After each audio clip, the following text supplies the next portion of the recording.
Assalamualaikum warahmatullahi wabarakatuh. Alhamdulillahirabbil alamin. Assalatu wassalamu ala asrafil anbiya'i wal mursalin sayyidina wa maulana Muhammadin wa ala alihi wa ashabihi wa man tabi'ahum bi ihsanin ila yaumiddin. Amma ba'd. Tak terasa pada hari ini kita alhamdulillah sudah masuk ke tanggal 8 bulan Dzulhijjah tahun 1441 Hijriah.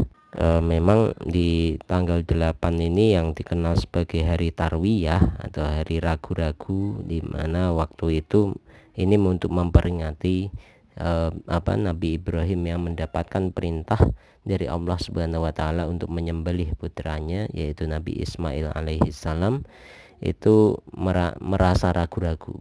Jadi tanggal 8 itu Nabi Ibrahim ragu-ragu, maka disebut Tarwiyah. Tarwiyah itu ragu-ragu. Nah, kemudian yang berikutnya ini sebagian kaum muslimin itu ada yang berpuasa di hari ini, tapi ada juga yang tidak, karena yang berpuasa memakai landasan hadis, kemudian yang mengatakan tidak usah berpuasa karena juga berlandaskan pada dalil, yaitu dalilnya dianggap bahwa ini hadis yang berpuasa di tanggal 8 itu dianggap dalil yang lemah.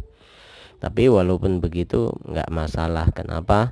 Karena memang pada hakikatnya kita diperintahkan untuk berpuasa atau memperbanyak amalan-amalan di 10 hari pertama di bulan Dzulhijjah.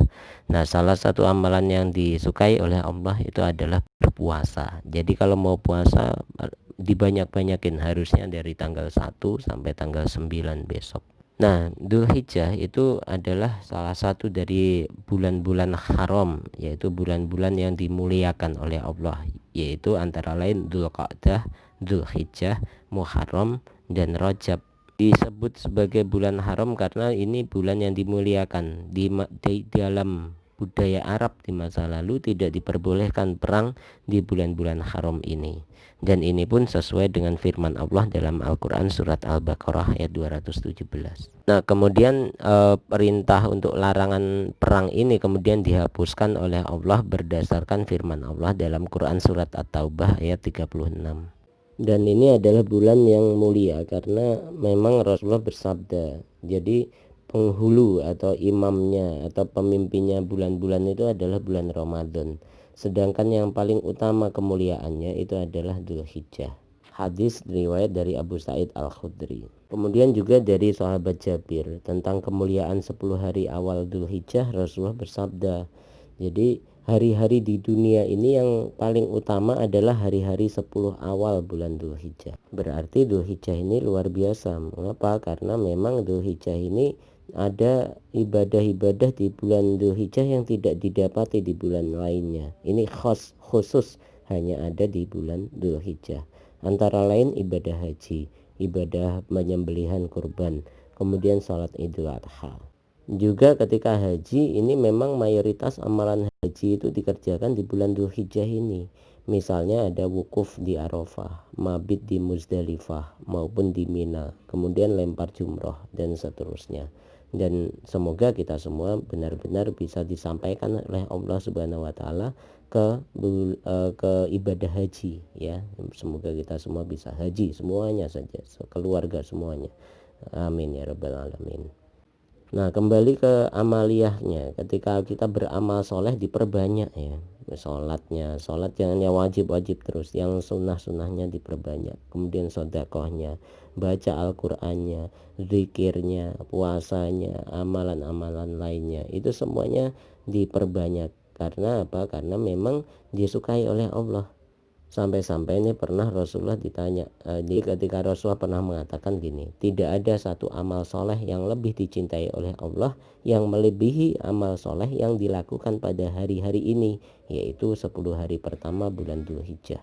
Kemudian para sahabat nanya, tidak pula jihad di jalan Allah ya Rasul? Rasulullah menjawab, tidak pula jihad di jalan Allah. Padahal jihad ini perang, ini penting banget kan, luar biasa, kita mengorbankan nyawa. Nah, kemudian kata Rasul, kecuali orang yang berangkat jihad dengan jiwa dan hartanya tapi dia tidak kembali lagi, artinya dia sudah mati syahid. Ini hadis riwayat Ahmad dan Imam Bukhari dari Ibnu Abbas. Makanya ini jadi dalil bahwa 10 hari awal ini menjadi keutamaan kita untuk memperbanyak amal soleh. Maka semoga kita bisa melaksanakannya. Nah, tugas kita adalah ya perbanyak amal soleh, amal ibadah. Kemudian besok tolong ya diutamakan kalian bisa puasa apa? Puasa Arafah. Kemudian tanggal 10 Dzulhijjahnya berarti jatuh hari Jumat, itu tolong kalian bisa sholat id bagi yang mampu. Kalau tidak mampu ya nggak usah. Kemudian setelah sholat id kalian tugasnya adalah melihat penyembelihan hewan kurban. Syukur-syukur kalau bisa membantu. Nah, entah terserah, bisa tergantung harinya di situ di tempat kalian itu hari apa. Maka kalau kita bisa dapat kemuliaan dari 10 hari ini atau mungkin bulan Dzulhijjah ini, semoga akhirnya umur kita, semoga semuanya umur kita, umur keluarga kita, semuanya saja, umur teman-teman kita, umur guru-guru kita, umur pihak seluruh sivitas akademika sekolah Alam Mutiara Umat itu dapat umur yang berkah, hartanya bertambah, keluarganya mendapatkan perlindungan dari Allah, dosa-dosanya diampuni, nilai amal baiknya dilipat gandakan oleh Allah.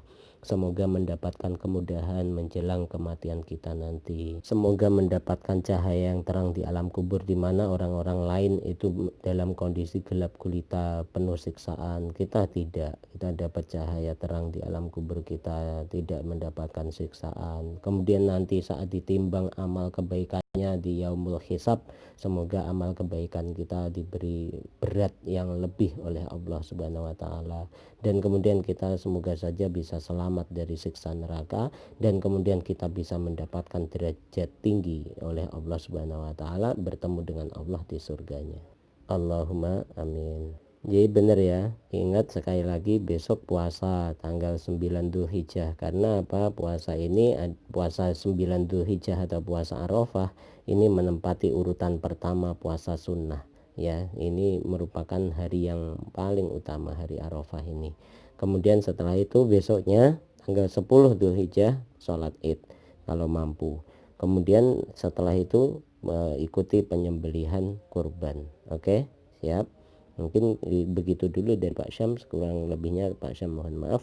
Kita akhiri dengan membaca doa kafaratul majelis. Oh ya, sebelumnya jangan lupa bahwa sholat id itu hukumnya sunnah muakkadah ya. Jadi kalau seumpama nggak dilaksanakan gimana Pak, karena satu dan lain hal yang memaksa kalian tidak bisa lakuin, ya nggak apa-apa, tapi diupayakan ya, bisa. Dan besok pun juga itu diupayakan bisa puasa sunnah besok hari Kamis. Kemudian bisa juga mengikuti prosesi penyembelihan hewan kurban. Nah, di sekolah kita ngadain loh prosesi itu, tapi nggak ngundang kalian dulu karena apa, ini masih masa pandemi COVID. Semoga tahun depan sudah bisa ngundang kalian lagi. Oke, mungkin gitu dulu. Subhanakallahumma wa bihamdika asyhadu an la ilaha illa anta astaghfiruka wa atubu ilaik. Wassalamualaikum warahmatullahi wabarakatuh.